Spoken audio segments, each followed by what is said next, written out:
model. So basically I stand for investment, okay, S for saving.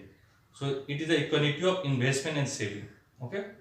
So in the Keynesian cross model, when we talk about saving equal to investment, when we talk about saving equal to investment, it means equilibrium, right, in the product market. Yes or no? In the Keynesian cross model, two sector, yeah. So this is what it is representing: investment saving equality, okay. That means equilibrium in the product market, okay. NM is your N is stand for liquidity preference, okay. In the Keynesian framework, liquidity preference means money demand, okay. People have liquidity preference. Why? Because money has grown as a store of value, okay. So you have two asset is defined. Asset can be kept either in the form of bond or in the form of money, okay. Not together, okay. So either keep asset in the Keynesian framework, okay. That we will do in the second semester. The way course is designed, again I am not liking the way course is designed, okay. So we have to go the way they have designed, okay. So you can keep the asset either in money form or in the form of bond, okay. So liquidity preference show your demand for money, okay. And M stands for money supply, and where money demand equal to money supply, you have money market equilibrium. And when I am doing classical and Keynesian comparison, I talk about the thing that uh, that when bond market is in equilibrium, or other way we can say that when money market is in equilibrium, then the bond market will automatically will be in equilibrium, okay. So one YouTube video is there that I have done with macroeconomics 2 student, where I have shown that when bond market is in equilibrium, okay, then money market will be in equilibrium, okay. But no need to do now, because that is not a part of your course. So you people will be doing that thing in your macroeconomics too, okay. So no need to watch that video also, okay, because before you do that thing, you need to know how rate of interest is determined in the Keynesian model, okay. So that we have to do it, and the reason that we are doing ISNM model, okay, is that in the classical model we say that saving is a function of rate of interest and investment is a function of rate of interest, okay, and that determine my equilibrium rate of interest, okay. In the Keynesian framework, okay, just take it what I am saying, okay. When money market is in equilibrium, then bond market will be in equilibrium. So asset markets consist of money two market, okay. So we are talking about money market. You have money demand and money supply, okay. So in the Keynes formulation, money demand they for three purpose: transaction purpose, okay, like you have in the classical case; precautionary purpose, we keep some money as for precautionary purpose. If there is some need for contingency requirement, okay, we require some money for that thing. And third is for speculative purpose, okay. So you will get a downward sloping money demand curve, okay. Money supply is given by the monetary authority, it not depend on rate of interest, so it will be vertical, okay. So it determines your equilibrium rate of interest in the Keynesian framework, okay. So here monetary factor determining your rate of interest, here real factor, saving and investment are real, right. So here real factor are determining your rate of interest, okay. But what Keynes has criticized classical model, okay, and this we will do in the macroeconomics too. And here this rate of interest is indeterminate, okay. The way classical is determined, why rate of interest is indeterminate, I am just giving you a little bit of argument, okay. Because income you either consume or save, okay. Until and unless you don't know the neighborhood of income, you don't know the position of your saving schedule, right. So we need to know the income level, then only we know what will be the position of my saving schedule, whether it will be this black line or this blue line, or I can draw one more line, okay. So rate of interest is indeterminate, okay. Or income is determined, it is determined by multiplier and change in investment that we have done, okay. And investment is influenced by rate of interest, private investment. that we will do marginal efficiency of capital. The private sector will compare marginal efficiency of capital and rate of interest. That will determine your rate of interest. Okay. This I am talking. Okay. This is not a part of this course. I am just talking because we have time. Anyone has doubt what I have done yesterday? Yesterday or before that? Okay, no, then let me continue. Okay. Then Keynes criticized that since we don't know the level of income, okay, first we need to know the rate of interest, then only it can be determined. Okay. So until and unless we don't know the level of income, we don't know the position of savings account, so rate of interest is not determined. Okay. In the Keynes framework, okay, we also face the same problem. Okay. This money demand, okay, the position of your liquidity coefficients, okay, depend on your level of income. Okay, that we will do in more detail when we do macro 2. So until and unless we don't know the level of income, we don't know the position of my money demand curve. Okay. So here also we face the same problem. Okay. This has been rectified by Higgs. Okay. And in his ISNM model, okay, he talked about these two things. Okay. That good market equilibrium, because investment equal to saving. Okay, represent my product market or good market equilibrium. And this money demand, liquidity preference is demand for money, equal money supply represent my money market equilibrium. Okay. So my equilibrium output and rate of interest determines simultaneously, okay, by the equilibrium of good market and money market. Okay. Here in the classical model, they have considered separate both. In the Keynes also both have considered separate, so they fall into problem where rate of interest is indeterminate. Okay. So here he has make it an improvement, and Neto and Hansen, okay, provided the mathematical formulation, okay, in a two-dimensional graph that we are using it. Okay. Now coming to the problem. Okay, this theory is very good. Okay, ISNM model is very good. The thing is that the two macroeconomics model that we have finished, okay, like classical one, okay, aggregate supply curve is vertical, okay, and Keynesian one, okay, where aggregate supply curve you can get, because we are in an economy where you have idle capacity or surplus capacity. Okay, so your aggregate supply curve is horizontal. Okay, so both these represent your extreme case. Okay, extreme model. Okay, extreme case in the macroeconomics model of the economy. Okay, so this is important because this is the first model that we have. This talk about recession. Okay, when we do the Phillips curve, I hope some of you will cooperate and want to learn how aggregate supply curve is upward sloping. So from Phillips curve, okay. Yeah, I will explain again. I have not drawn the income tax graph, okay, because I don't want to draw, don't want to confuse you people, okay. So let me finish this part, okay, then I will start that one. So this term, aggregate supply curve, okay, after 70s, whatever modeling is done, okay, hypotheses were made, okay, different arguments were presented that aggregate supply will be upward sloping, okay, and it started after Phillips curve argument, okay. So this thing is not taught, I don't know why. We are stuck to these two things, then ISNM model is good, okay. So from ISNM model, I will drive the aggregate demand curve, okay. So that is okay, perfectly fine. But in the macroeconomics too, they have introduced the Phillips curve, but they do not want us to drive the aggregate supply curve, okay. And we have to drive this, and they should have some hypothesis given. We have done 5 to 6 hypotheses, okay, why this will be upward sloping, okay. So that is not a part of course, okay. But I will specify what you people have to do, how you have to progress. Okay, even 5-6 students want to do it, I will do for them separately. Okay. Okay. Now coming back to question put by Nija. Okay.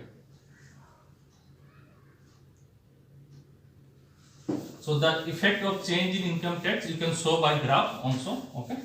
I am not finishing the graph thing. I am just finishing the argument for that thing because I don't want when I am doing IS curve derivation, you can get confused. Okay, So that is the reason why I have not drawn the graph for that thing. Yesterday I want to draw that graph, okay, but I have not drawn it. Okay.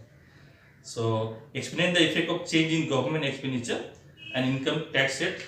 Okay. So this is your aggregate demand.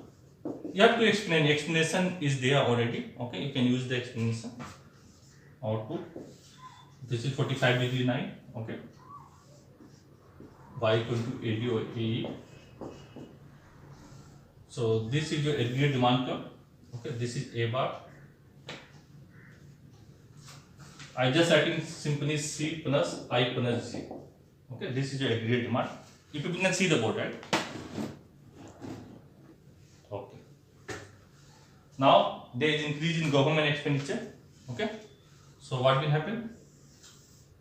This will shift. This will be C plus I plus G plus delta G. Okay. So this autonomous part will increase. Slope will remain the same. Slope is your MPC. Okay. If you have drive it, let me write it better. Y equal to C plus I plus G. Okay. So this will be net. Put it small. Okay, net C bar plus small c y. I'm not taking disposable income. Okay. I'm just driving the equation, simple equation for this one. Okay. So this will be net 1, suppose. Okay. So on this autonomous part, so I write A bar. This is government expenditure one, so I write 1 plus small c y A. So I am drawing this for this graph. Okay. Now government expenditure increases, so I will be having y equal to c plus I plus g2. G2 is greater than g1. Okay. So g2 minus g1 will be change in government expenditure. Okay. So you can write this as y equal A bar 2. Okay. You can open this thing plus small c y. Okay. So when you take out the slope, it will be small c. Okay, it is parallel c. So what happens when government expenditure increases? Your output or income level increases. Okay. By how much my output increases? It will increase multiplier time change in government expenditure. So when my government expenditure increases, okay, aggregate demand increases by equivalent amount. Okay. This increases by 100. That means other component of aggregate demand is what? C plus I plus G.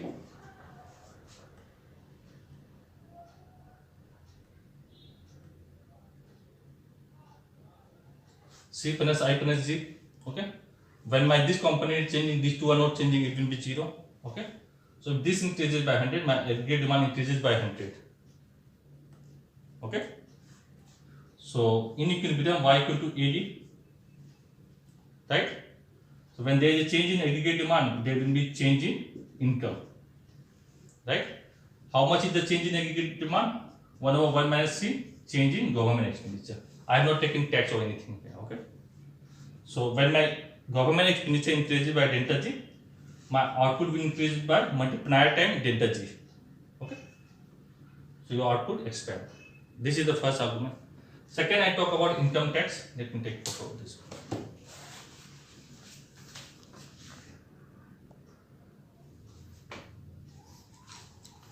Only thing in this kind of analysis is that when you are doing the derivation part, talk with yourself. What each term means, okay? When you are talking, yeah, good morning, good afternoon. So when you are talking, okay, and giving the story, then it will be easier. If you are not forming the story, it will be difficult. Now yesterday I have taken one without tax and one with tax, okay? You can take tax in both cases, okay? One with no income tax and one with high income tax. So take it, no issue. So multiply is your 1 over 1 minus C plus CT. This thing I know. Okay, today I am doing differently. Okay, so this you know 1 over 1 minus C plus CT. MPC is say 0.75. Here tax rate is 0.2. Okay. Here MPC also 0.75. Here tax rate say 0.4. Okay. So take out 1 over 0.75 plus or 0.25. 0.15, because when you multiply these two, you can get 0.15. 1 over 0.4. This is 2.5. Okay. So whenever there is a change in any autonomous component, okay, how much is the change in income? It will be multiplier times change in autonomous component. Okay. So multiply is 2.5. It changes government expenditure or investment is 100. So income increases by 250. Okay. Now look at here. This will be 1 over 1 minus is 0.25. How much when I multiply these two? Just check it. 0.75 into 81. Okay.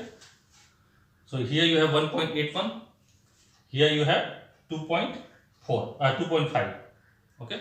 So you see that when there is a change in autonomous component, say investment expenditure by 100, okay, given your value of your multiplier, okay, when income tax is higher, change in income will be 181. If investment increases by 100, autonomous expenditure increases by 181. Here it increases by 250. Okay. So when income tax increases, what happens?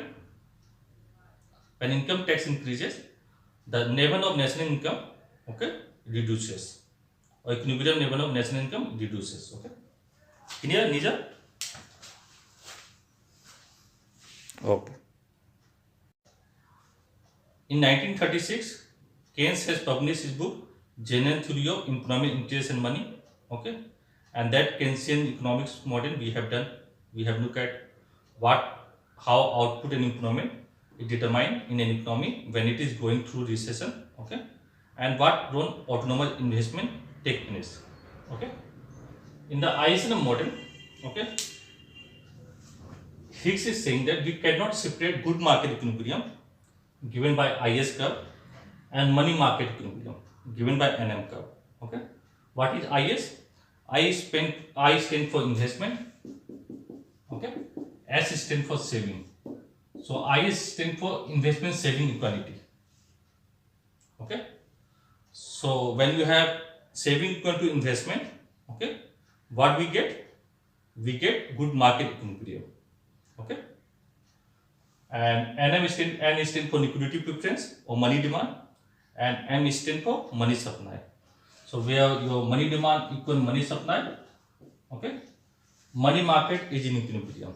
So generally they have considered asset market. Okay, so when one market is in equilibrium, say money market, okay, then the other market, bond market, will be in equilibrium. Okay, so they have considered two assets, like I talked earlier, money and bond. Okay, asset you can keep either in the form of money or bond. Okay, so when you have equilibrium in the money market, then the bond market will automatically be in equilibrium. So we can only look at money market to analyze our thing in the economy. Okay, so Higgs talk about that we cannot separate equilibrium in good market and money market, and the reason for that is that, okay, people who are making decision in the good market when they are purchasing goods and services are the same people who make decision in the asset market. Okay, so we cannot separate good market and money market. If there is a factor affecting good market, okay, if people are deciding things in the good market, it is going to affect your money market also. Okay, so both are related. Okay, I repeat that. Higgs talk about that we cannot separate good market equilibrium with money market, and the reason for this is that people that are making decision in the good market are the same people that make decision in the asset market or money market. Okay, so the decision that affect the product market also affect our money market. Okay, so this is what you have here from we start. So what we will be having is that we will having simultaneous equilibrium. Okay, that means both good market and money market must be equilibrium at the same time. Okay, both good market and money market must be equilibrium at the same time, and we will get equilibrium income, and equilibrium income I denote by Y beta. Okay, say YE, and equilibrium rate of interest. Okay, So there will be a simultaneous determination of these two things. Both will not be determined independently. Okay. When I am talking about IS curve, it represents good market equilibrium. Okay. When I am talking about NM means money market equilibrium. You can see the equality as well. Okay. Next. So this formulation of Hicks, okay, Naton extended by Hansen. Okay. So basically, when we are looking at ISM model, we are looking at demand side of the economy. Okay. And we will be constructing the model. Okay. Where we will be showing what are the factors affecting demand in the economy. Okay. So this model is basically a demand side model. Here we are looking at a genuine equilibrium framework. Okay. What we mean by genuine equilibrium framework? That all markets are in equilibrium simultaneously. Both good market and product market are in equilibrium simultaneously. Okay. This model is also called Hicks-Hansen model. Okay. So mathematical formulation provided by Hansen. Okay. So this model is also called Hicks-Hansen model. So we will start ISM model. Okay. First we will take that the price is constant. There is no change in price. Okay. We will only adjust the output. Okay. Then later what we will do? We will net the price to vary. Okay. And we will derive the aggregate demand curve. Okay. So this is our purpose. Okay. That we are going to do this model. So first, what we are going to look at? We are going to develop IS curve, or we are going to look at IS curve. Okay. IS curve represents good market equilibrium.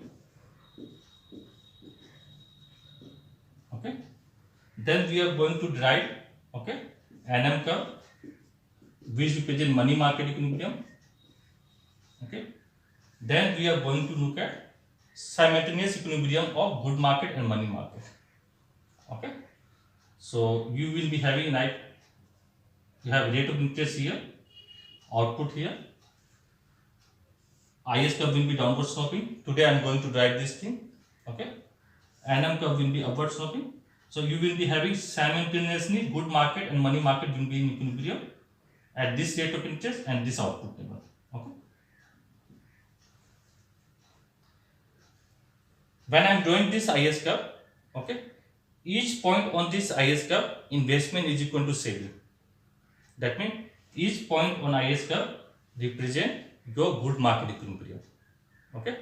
So in this model, at different rate of interest, okay, when I am drawing IS curve, okay, each point represent different point of good market or product market equilibrium. Okay. Today we are going to derive this part. Okay. So three purposes we have in this chapter. First, we are going to derive good market equilibrium. Okay. That means IS curve.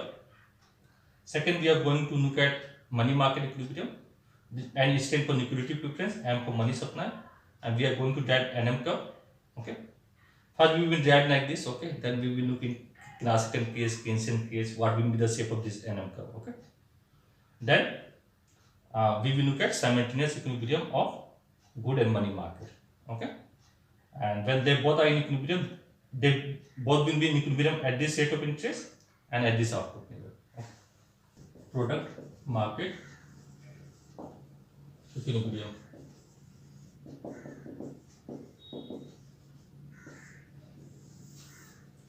Okay.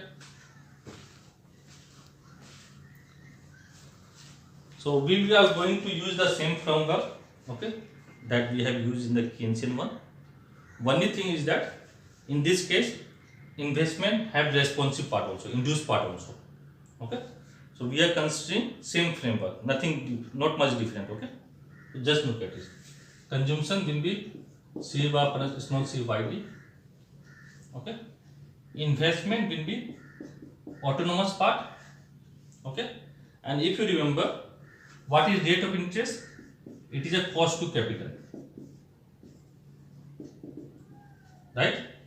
Investment is what? Addition to capital in stock. Okay. So when rate of interest is high, cost of borrowing will be high. So cost of capital will be high.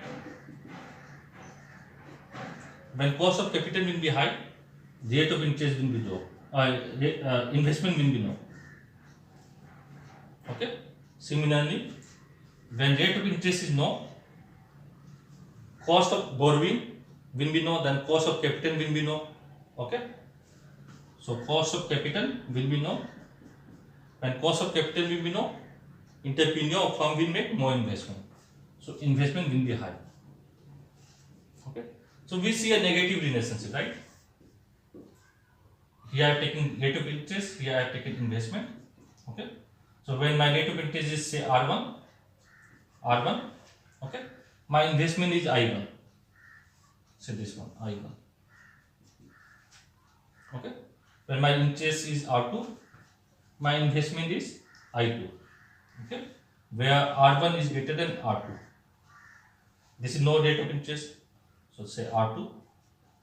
My investment will be high, say I2. So investment schedule is negatively slope. This is negative slope. Okay. So I am writing this slope to be minus B. Okay. And I am writing here I. Let me write I here, rate of interest. Because I will be using I. I1, I2. Okay. You can replace this with I. So what is I? Oh, sorry. What is B? B is what? Just look at this thing. And how will I interpret this thing? This term. This is what? Responsiveness in investment due to change in rate of interest. Okay. This beta or B represent, okay, responsiveness in investment due to change in rate of interest. How my investment is going to respond when rate of interest is going to change. It is given by this beta. Okay. Negative sign represent that when rate of interest increases, my investment is going to decline. Similarly, when rate of interest is going to fall, okay, my investment is going to increase. Okay. It is this B term, okay, that determine my slope, whether my investment schedule will be steeper or flatter. Okay. This I will be doing in tomorrow lecture. Okay. This is clear. This part. Government expenditure is same autonomous. Okay. Only exogenous part. Okay. And tax will be same T bar plus small t by. Transfer you can take. Okay. I'm not taking open economy, just work in the closed economy. Okay. Y equal to AD. Okay. So what is aggregate demand? C plus I plus G. Right. Now here you have given disposable income. So first thing I told you, before you open this thing, take out what is your consumption function. So I will write C equals C bar plus small c. What is YD? Disposable income, and you know disposable income is Y minus T plus R. If R is 0, then that term will be 0, but I have R equal to R bar. Okay. So I will write here Y minus T is by this thing, where? This thing. T bar plus small t y. Y minus T plus R bar. Okay. So I open this term, what I will get? C bar plus small c y minus small c t bar. This will be minus small c t y, okay, plus small c r bar. This is what we will get. This is my consumption function. This I have tried also previously. You have to remember this term. Okay. So in place of C, I just write this term. Okay. So let me rub this part. Right.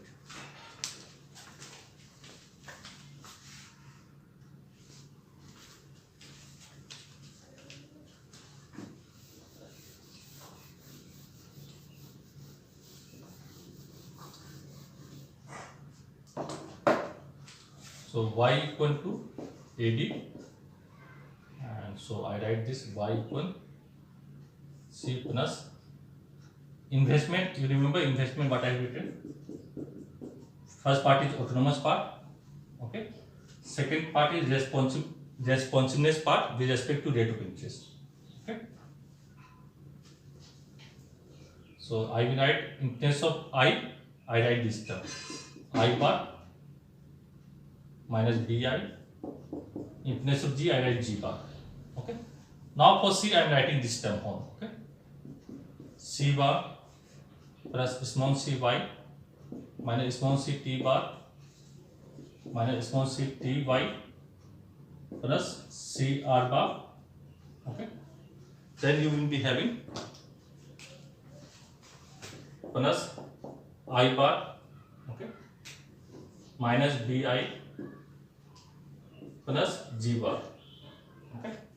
So there is not much difference. Multiply will be the same. Okay. Only one thing we are having is that we have introduced this responsiveness part. Okay.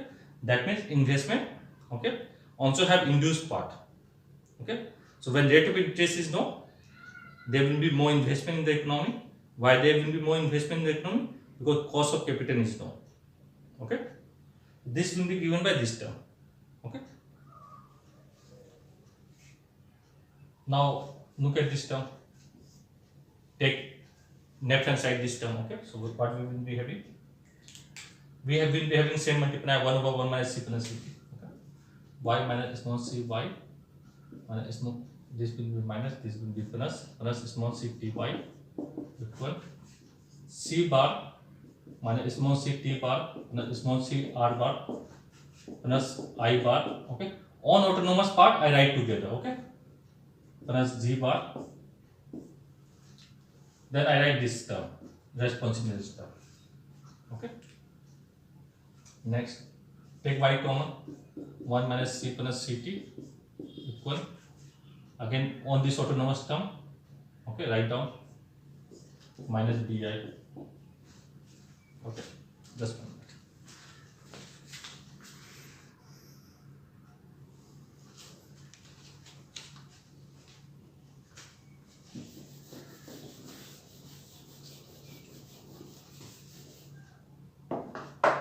So I can write this equation as y equal, and you know when I take this type, this is my multiplier, 1 over 1 minus c plus ct. Okay. And this term, on this term is autonomous. Okay. Because you have bar on this term, so I write a bar. Okay. Then I have minus bi. Okay. This equation is my IS equation, investment saving equation. Okay.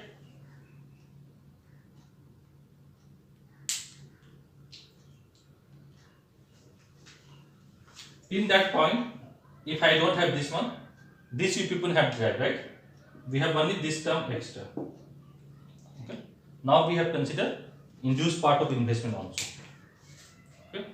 So when rate of interest is no, okay, firm will be induced to invest more. So investment will be high, like we have seen in this graph. Okay. When rate of interest is no, say I2, investment will be high. When rate of interest is high, I1, investment will be no. Okay. Here I take an investment. So you have a negative slope curve. Okay. And slope is minus b. In the consumption case, we have slope, right? Here also you have slope minus b.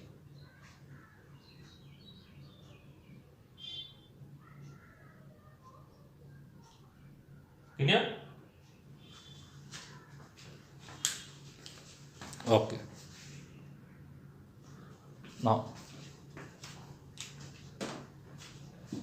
before I move further, okay, let me discuss one simple argument that we have done many times. Okay. So investment is what? I bar minus bi. Okay. So you know that when interest rate is high, say I1, my investment will be no. Yes or no? I am putting this sign, it means no. Okay, understand. While my interest rate is high, I1, my investment will be no. Agree? Yes, no? Everyone agree, right? Okay. Similarly, when my investment is no or interest rate is no, okay, then my investment will be high. Okay, that means that for different interest rate, I will be having different investment level. I am repeating again. If I have different interest rate, I will be getting different investment level. Okay. So what is aggregate demand? Understand the concept. Okay. Aggregate demand is C. I am not opening C. Okay, no need to open this one. Plus I. I open the I. C plus I bar minus Pi. For different level of rate of interest, I will be having different investment level. Okay. That means that for different interest rate, I will be having different aggregate demand or different level of expenditure. Okay. So when I have different level of aggregate expenditure, I will be having different level of output. Okay. Is it clear? This part of the argument is clear to everyone? Okay, clear. So when you have different rate of interest, investment will be different. Okay, it can be no when your interest is high. It can be high, investment can be high when your interest rate is low. Okay, so when you have different interest rate, your aggregate demand will be different, so output will be different. Okay, but at a particular interest rate, say I is 5%. Okay, when I know the rate of interest, say interest rate is 5%. Okay, I will know my level of investment.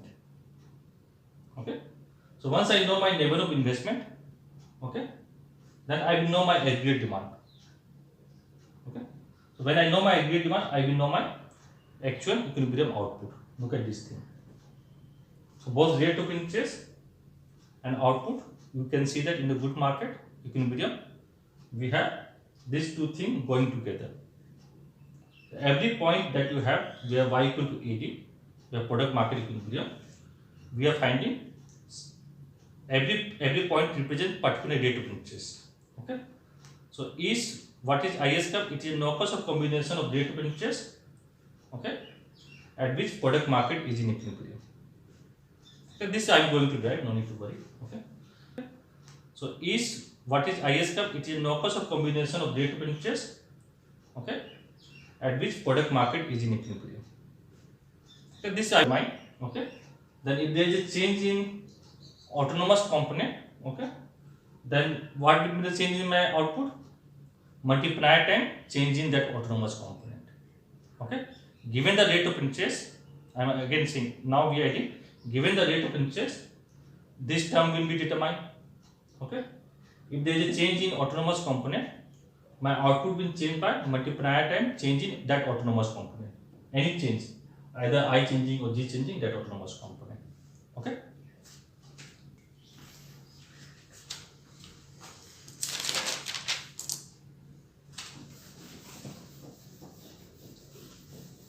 So when I am drawing the graph, okay, this is for like doing numerical, this will be much useful. So when we are drawing the graph, let's simplify how we can draw the graph, okay, so we can understand the process.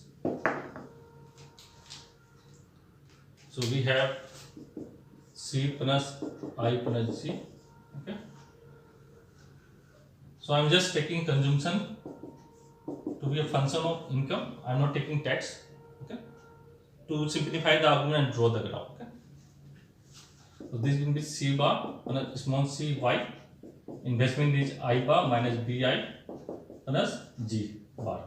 Okay, so in place of investment I have written its function, government expenditure exogenous I have written that thing. Okay, then write on the autonomous part together, C bar plus I bar plus G bar. Okay, then I will be having plus small c y minus bi. Okay. This is what A bar. Okay, I am writing bi here plus small c y. This is a side of your aggregate demand, right?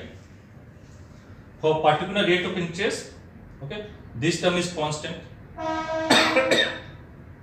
So this can represent my intercept term, okay, and as income increases, this represents induced part. Okay, so I can draw the same graph.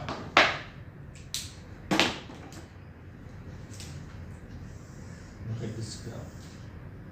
I have to draw again because I have to rub this part. Okay? Because I have to draw 3 graphs. So here you have y equal to AD. Here you have aggregate demand. Here you have output level. Okay. So I am writing A bar minus BI. If my rate of interest is I1, okay, then this term is given for particular rate of interest. Okay, I know my level of investment. What is investment? I bar minus BI. For different level of rate of interest, I will be having different investment level. Okay. Once I know what is the rate of interest, I will know my level of investment. This thing I will know. Okay. Once I know this thing, okay, I will know my aggregate demand. Okay. And in equilibrium, aggregate demand equal to aggregate supply. Okay. So for different rate of interest, say 1%, 2%, 3%, 4%, 5%, I will be having different investment. Say I prime, I double prime, I triple prime, I 4 time prime. Okay. And corresponding to that, you will be having aggregate demand. Okay. And in equilibrium, this must be equal to output. Okay, y prime.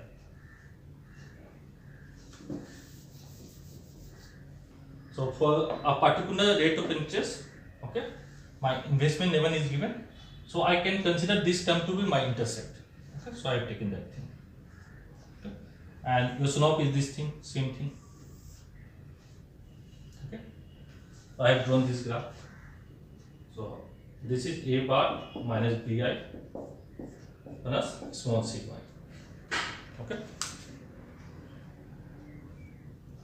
Now I have to rub on this thing because I have to draw some more graph together, then it will be much clearer. So remember this equation, okay? This term I write here. I will be using this one. Y equal to A bar minus BI plus small cy. Okay.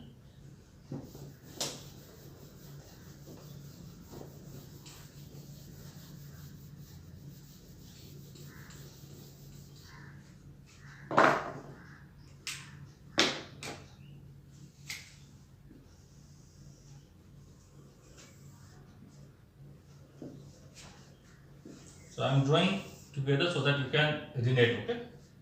3 graph together. Here I am writing your aggregate demand or aggregate expenditure. This is the same Keynesian cross model that you have done. Okay, no need to worry. Same thing. This is output. Here I am writing rate of interest and output. Okay. Here also I am writing rate of interest and here I am writing investment. So here I will be drawing investment schedule, okay, to show you people what is happening here. Here I am going to draw knockout of combination of rate of interest and output at which good market is in equilibrium. Okay. First let's look at this graph. Keynesian cross model, same graph. Draw it properly. Okay. This one line. Okay. This is y equal to AD. So for a particular rate of interest, okay, this term will become my constant term, or I can take that to be intercept. Why this I am taking intercept? Anyone explain me why I am taking this term to be intercept? Simple, argument is simple, okay. What I am writing? Y equal to A bar minus BI plus small cy. So when your income is 0, this represents your aggregate demand, right? This part. Okay. So when your income is 0, how much it will be your aggregate demand? When your income is 0, what is your aggregate demand? AD is A bar minus BI plus small cy, right? This is your aggregate demand, right? So when your income is 0, your aggregate demand will be represented by A bar minus BI, right? Yes or no? Yes, no? Yeah.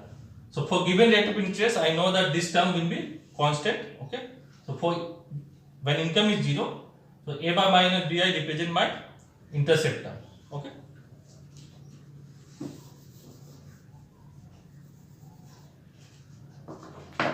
So at high rate of interest, I am taking I1. Okay.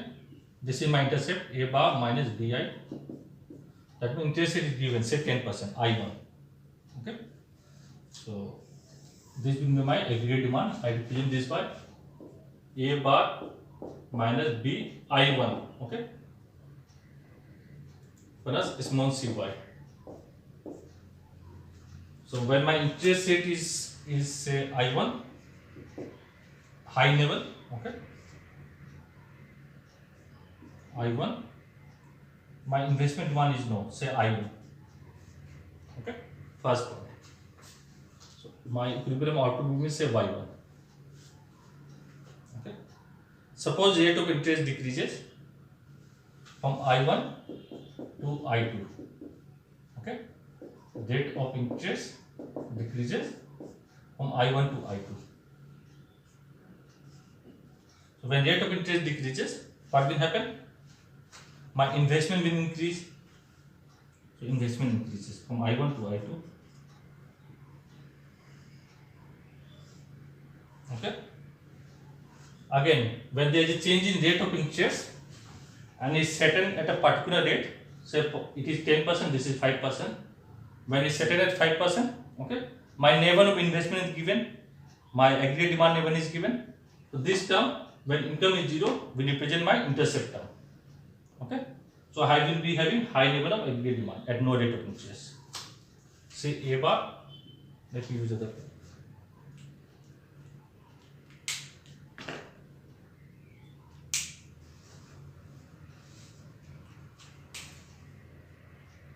A bar minus B I2. I2 is less than I1. Okay. There is no change in your MPC. Everything is same. Okay. Only rate of interest changes. So this is A bar minus B. Here you have interest rate 1. Here you have interest rate 2. Okay. No rate of interest. Plus small cy. So what happened? Your equilibrium level of income increases from Y1 to Y2.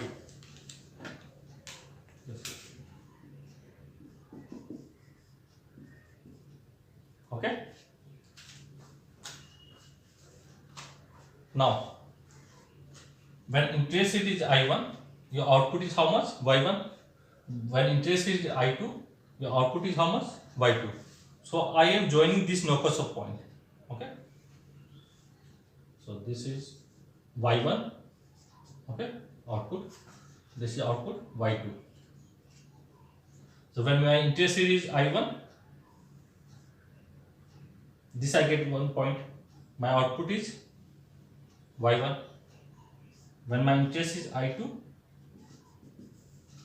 I get output Y2.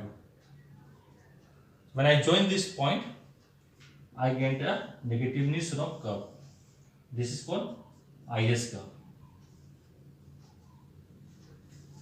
Write it properly, IS curve.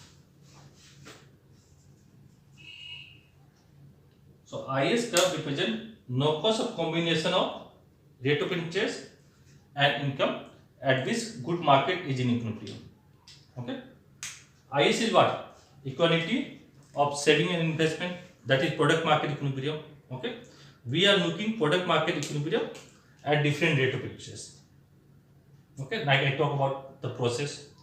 So what is IS curve? It is a no cost. On this point it is a no cost. Okay. So when your rate of interest is this much will be your output, and this is the equilibrium in the product market. Okay. So it is a combination of rate of interest and output at which product market is in equilibrium. Okay, clear?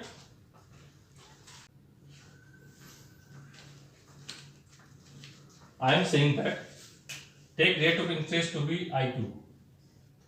Okay. So when your rate of interest is I2, what is the level of your aggregate demand? This one, intercept term is here. This is your aggregate demand. Okay. Suppose I am looking at income level Y1. Okay, at this income level, my income is how much? Represented by this 9, 45-degree 9. This much is equivalent to this much 9. Okay, that we have done. Your income is this much. Okay, but your demand is here. So here aggregate demand is more than supply. Agree? Okay, forget about this 9. Okay, just wait.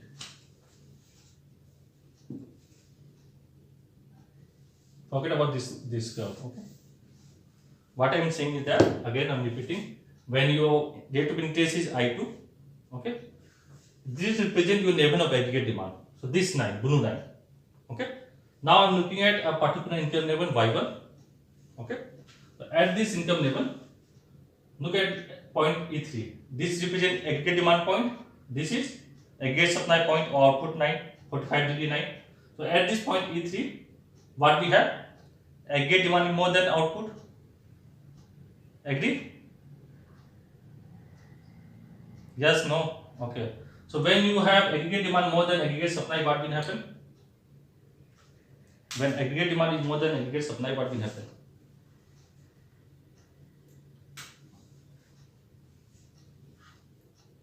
We have done this one in the Keynesian model. When aggregate demand is more than aggregate supply, your inventory will fall. Right? You have negative inventory. Right? Unplanned inventory will be negative, right? Yes, no? Okay. So when your unplanned inventory will be negative, then what you will do in the next period? Firm will produce more output. Okay. So look at this point. E3. If rate of interest is I2, output is Y1. Okay. So at E3, what you have? Aggregate demand is more than aggregate supply output. Okay. So what will happen at this no rate of interest? Firm will increase production. So you will move along this line and you will achieve this equilibrium point E2. Okay. E2. Okay. When rate of interest is I2, okay, this represents your level of aggregate demand. If income level is Y1, here aggregate demand is more than aggregate supply. Okay. When your aggregate demand is more than aggregate supply, then you have what is happening to inventory? Inventory is declining. Okay. Then firm will respond by producing more. Okay. So your output will increase, you will reach E2. Okay. Representing this point here, look at this point. When rate of interest is no, at this income level, okay, demand is more than supply. Okay. So we see that output will increase and economy will reach this equilibrium, E2. Okay. So we will not stay here, we will move here. Okay. First one. Now let me draw this graph.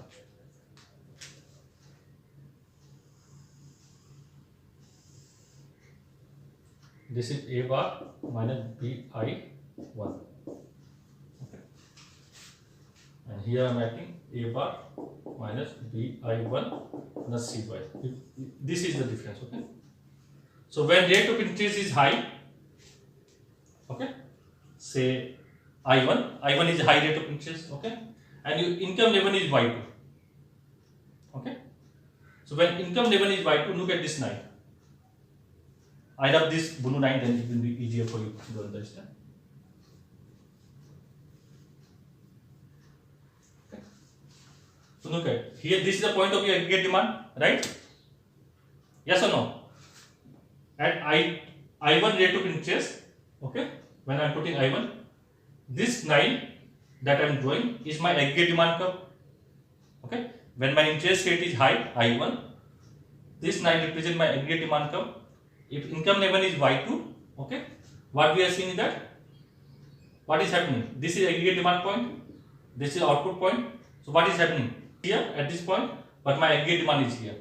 So this difference represent excess supply. Okay, excess supply of good. So when you have excess supply of good, what happen? In the next period, firm will reduce production, right? In the next period, firm will reduce production. then what will happen? This will decline and you will reach this point. Okay, your output will decline and you will reach this equilibrium corresponding to this in rate of interest y1. So look at this point. This say E4. Okay, so here your aggregate demand is less than output. Okay, so when your rate of interest is high and income is y2, okay, what is happening? You have excess supply output. You can say this thing. You have excess supply output. Then what is happening? Firm have addition to their inventory. There is positive unplanned inventory accumulation. Then they will reduce the supply. Okay. Then equilibrium move from point E4 to E1. Okay. We move from E4. So let me draw again this graph to explain this process again. Okay. Let me take the photo.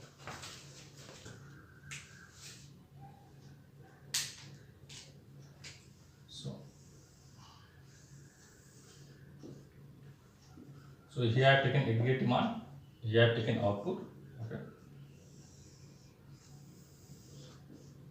We have taken rate of interest I, here I have taken output. Okay. Let me draw 45° line. Y equal to AD. For given rate of interest, okay, this is my aggregate demand. Let me write it here. Aggregate demand is A bar minus BI plus small cy. Okay. When y equal to 0, aggregate demand will be equal to A bar minus BI. Okay. For given rate of interest, this term represent A bar minus BY represent my intercept term.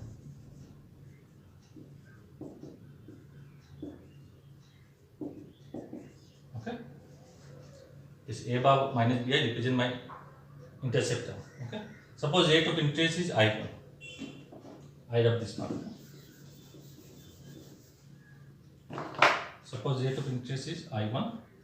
Let me write A bar minus BI1. Okay. So this is my demand schedule. It is not visible. Just wait 1 minute.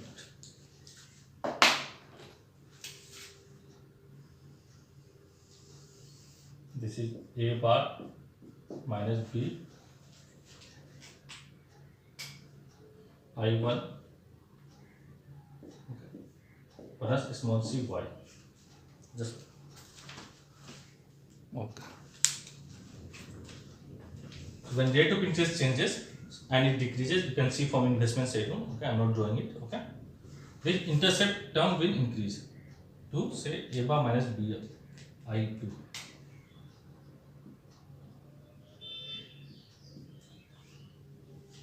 This one.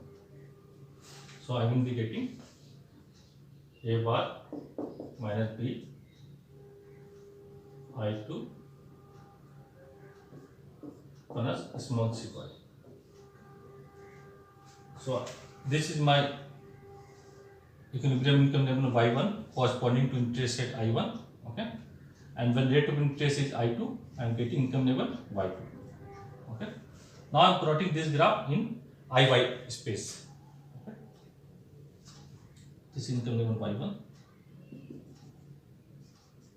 this income level y2. Okay. Rate of interest is I1, this is I1, high rate of interest. So I get 1 point here. The rate of interest is I2, I get second point here. Okay. So by joining no cost of combination of such point, okay, I will be getting IS curve. So IS curve, good market equilibrium, is a no cost of combination of rate of interest and income, okay, at which good market is in equilibrium. What is IS curve? I am repeating one more time. IS curve is a no cost of combination of rate of interest and output at which good market is in equilibrium. Okay. So this everyone understand, right? Next, what I am saying is that why this is equilibrium when rate of interest is I1, okay, why this y1 will give me equilibrium level of output. Okay, that is what I want to understand. When my rate of interest is I2, no, why this y2 is my equilibrium level of income. Okay, This is what I want to understand and analyze.